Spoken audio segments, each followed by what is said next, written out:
Sir क्या corona से बड़ा संकट आ रहा है क्या? बिल्कुल। इस युद्ध के कारण हमें तैयार रहना होगा, एकजुट रहना होगा। यार प्रधानमंत्री जब सदन में आकर के ये कहने के लिए मजबूर हो जाएं कि हमें मजबूत रहने की जरूरत है, कोरोना जैसे हालात, कोरोना से जैसे शब्द भी अगर कोरोना जैसा बन रहा है ना, तो यार बहुत ज्यादा गहराई से इसको समझने की जरूरत है। असल में कोरोना के समय पर सबसे बड़ा जो फायदा था वो ये था, फायदा बोल रहा हूँ इस बात को, इसका मतलब ये है कि आप घर से बाहर नहीं निकल रहे, ना पेट्रोल जल रहा था, ना डीजल जल रहा था, चल रही थी तो गैस की सिलेंडर्स यानी एलपीजी।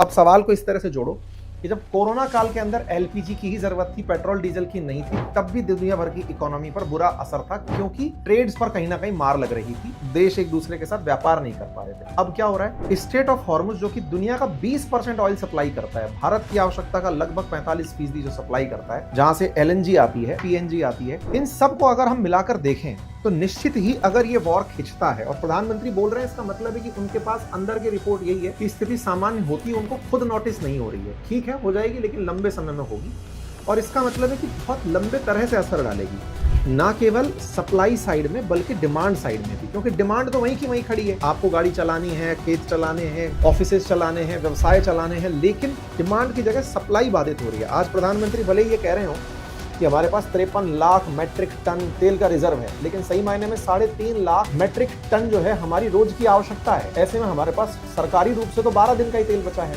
अगर आप उसको जोड़ दें कि जो रिफाइनरीज के पास भी इकट्ठा है, तो ठीक है 60 दिन का भी है, लेकिन प्रधानमंत्री अगर बोल रहे हैं ना, तो इस बात की गहराई को समझने की जरूरत है। इसको ये भी समझने की जरूरत है कि पैनिक नहीं करना है। जब आपको पहले से तैयार कराया जा रहा है, तो भारत कोरोना जैसे संकट से बाहर निकल कर आ गया, तो इससे भी निकल कर आ जाएगा। लेकिन यहाँ पर सबसे ज्यादा आवश्यकता है फेक न्यूज से बचने की।